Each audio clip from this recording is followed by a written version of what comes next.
প্রথম ম্যাচ মাঠে গড়াচ্ছে দুপুরে। ম্যাচের টিকিট পেতে সকাল থেকে ক্রিকেট প্রেমীদের স্রোত মিরপুরমুখী। মিরপুর শেরেবাংলা স্টেডিয়ামে দিবারাত্রির প্রথম ওয়ানডে শুরু হবে দুপুর 2:30টায়। অতীত ইতিহাস বিবেচনায় নিতে চান না মাশরাফি। সামর্থ্যের সবটুকু দিয়ে খেললেই ইংল্যান্ডকে হারানো সম্ভব বলে মনে করেন নড়াইল এক্সপ্রেস। এদিকে ইংল্যান্ডকে হারিয়ে র্যাঙ্কিংয়ে এগিয়ে যাওয়া বা বিশ্বকাপে সরাসরি খেলার কথা চিন্তায় আনছে না বাংলাদেশ, এমনটাই জানিয়েছেন অধিনায়ক। অপরদিকে ইংলিশ অধিনায়ক জস বাটলারের দাবি, কঠিন হলেও প্রতিপক্ষের মাঠে জয় দিয়ে শুরু করতে চান।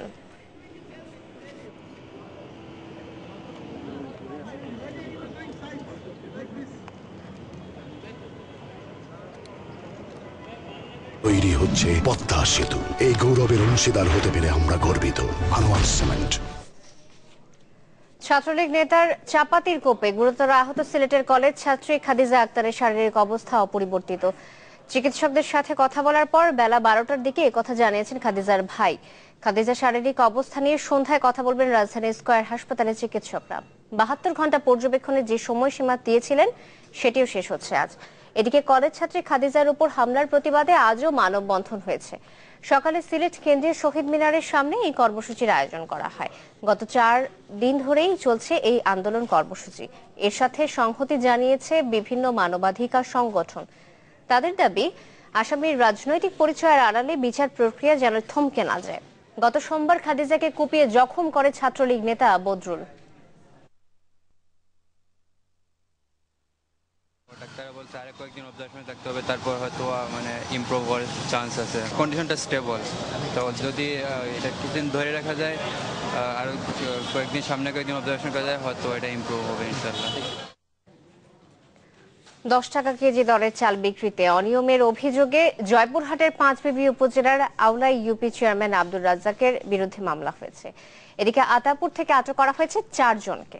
গতরাতে উপজেলা খাদ্য নিয়ন্ত্রক তৌহিদুর রহমান এই মামলা করেন। পুলিশ জানায় 10 টাকায় চাল বিতরণ কর্মসূচির আওতায় তালিকা চূড়ান্ত করেন ইউপি চেয়ারম্যান আব্দুর রাজ্জাক। সে অনুযায়ী চাল গ্রহণের কার্ডও বিতরণ করা হয়, কিন্তু কার্ডধারীদের মধ্যে স্বাবলম্বী ও সম্পদশালী, এমনকি নাশকতা মামলার আসামিও রয়েছে। এই বিষয়টি উপজেলা নির্বাহী কর্মকর্তাকে জানানো হলে তদন্ত শেষে আব্দুর রাজ্জাকের বিরুদ্ধে মামলা করার সিদ্ধান্ত নেওয়া হয়। একই অভিযোগে গ্রেফতার হয়েছেন একই উপজেলার ইউপি সদস্য আব্দুল খালেক। এদিকে অনিয়মের পাশাপাশি তালিকা প্রণয়নের কারণে বরগুনায় কোথাও কোথাও বন্ধ রয়েছে চাল বিক্রি।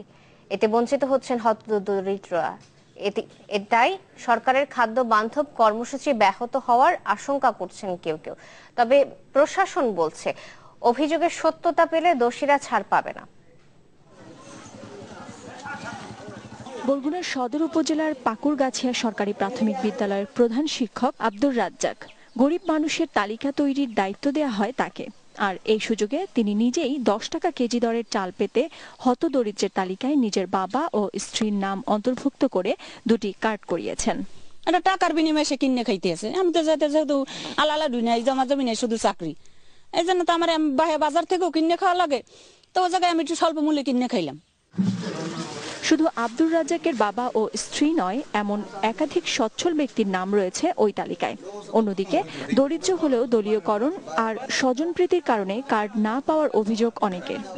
27 কেজি 74 গ্রাম, 30 কেজি পাইছে না, জায়গা আছে, ধান আছে, পাইছেন অনেকেই তো পাইছে। এদিকে সেপ্টেম্বর থেকে চাল বিক্রি শুরু হলেও নির্বাচনী প্রতিনিধি ও ক্ষমতাসীনদের দ্বন্দ্বের কারণে বন্ধ রয়েছে বরগুনা সদর উপজেলার গৌরীচন্না ইউনিয়নের চাল বিক্রি কার্যক্রম। ইউনিয়ন আওয়ামী লীগের একটা শ্রেণী, তারা এই তালিকা করার কাজে বাধার সৃষ্টি করেছে। তবে খাদ্য কর্মকর্তার দাবি, নীতিমালা লঙ্ঘন করে চাল বিক্রির সুযোগ নেই। আর জেলা প্রশাসক বলছেন, চাল বিতরণে অনিয়মের প্রমাণ পেলে কেউ ছাড় পাবে না।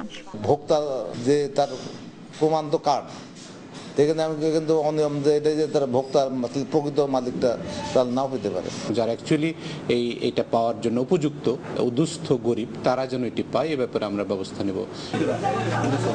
বরগুনা জেলায় খাদ্য বান্ধব কর্মসূচির আওতায় এবার 54,618 জনকে দেয়া হচ্ছে 10 টাকা কেজির চাল।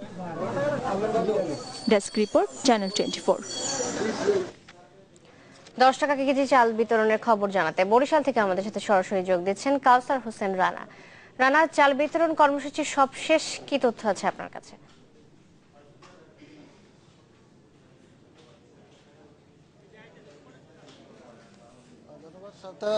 বরিশালে সকাল 9টা থেকে চাল বিক্রির যে কার্যক্রম এটা চলছে। 10 টাকায় 30 কেজি করে হতদরিদ্ররা এখানে ডিলারে এসে চাল নিয়ে যাচ্ছে। তারা দীর্ঘ লাইনে দাঁড়িয়ে চাল নেওয়ার জন্য অপেক্ষা করছেন। আমরা এখন দাঁড়িয়ে আছি কাশীপুর ইউনিয়নের একটি ওয়ার্ডে শাসি গ্রামে। এখানে সকাল থেকেই যারা দরিদ্র আছেন তারা চাল নিচ্ছেন। তবে ডিলারদের একটা অভিযোগ আছে যে তারা প্রতি বস্তায় 2 কেজি করে চাল কম পাচ্ছেন। তো এই বিষয়ে আমরা জানতে চাবো এখানে যে দায়িত্বে আছেন সহকারী কৃষি কর্মকর্তা কবির হোসেন, তার কাছে আমরা জানতে চাবো যে আসলে বিষয়টা কি, যে বস্তা প্রতি কেন চাল 2 কেজি কম আছে। কবির হোসেন, আমাদেরকে একটু বিষয়ে বলেন। ধন্যবাদ। আসলে এখানে সকাল থেকেই খুব সুন্দরভাবে সুষ্ঠুভাবে বিতরণ করা হচ্ছে। তো ডিলারের কাছ থেকে শুনতে পাচ্ছি যে 1.5 কেজি 2 কেজি করে প্রতি বস্তায় কম আছে। তো এই ব্যাপারে আমি একটা বস্তা আসলে এখনো ভিড়ের কারণে এটা খুলে আমি প্রমাণ করতে পারি নাই। আমি এটা খুলে একটা বস্তা আলাদাভাবে মাইপে দেখতে হবে যে আসলে এটা আসলেই কম আছে কিনা। যদি কম থাকে তো সেক্ষেত্রে আমি খাদ্য অধিদপ্তরের সাথে যোগাযোগ করবো যে আসলে এইভাবে কিভাবে বস্তায় এইভাবে কম হয়, তাইলে ডিলাররা এই যে কম ঘাটতিটা কিভাবে পূরণ করবে সেই ব্যাপারে আমি তাদের সাথে কথা বলবো। সাথে এই ছিল বরিশালের চাল বিতরণের সর্বশেষ পরিস্থিতি। এখনো বিকাল পর্যন্ত চাল বিরতিহীনভাবে বিক্রি কার্যক্রম চলবে বলে আমাদেরকে ডিলার এবং কর্মকর্তারা জানিয়েছেন।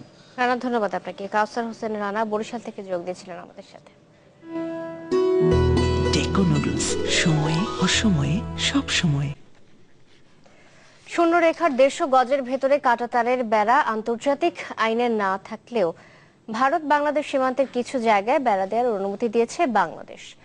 বর্ডার গার্ড বাংলাদেশের মহাপরিচালক মেজর জেনারেল আজিজ আহমেদ বলেছেন, মানবিক দিক বিবেচনা করেই এই অনুমতি দেওয়া হয়েছে।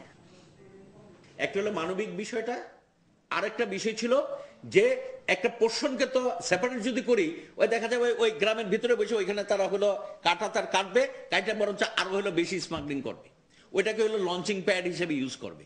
তো যদি পুরাটা গ্রামটাকে নিয়ে যায় সেটাকে হলো সীমান্ত রক্ষী বাহিনীদের পক্ষে অবজারভেশনে রাখতে সুবিধা হয়।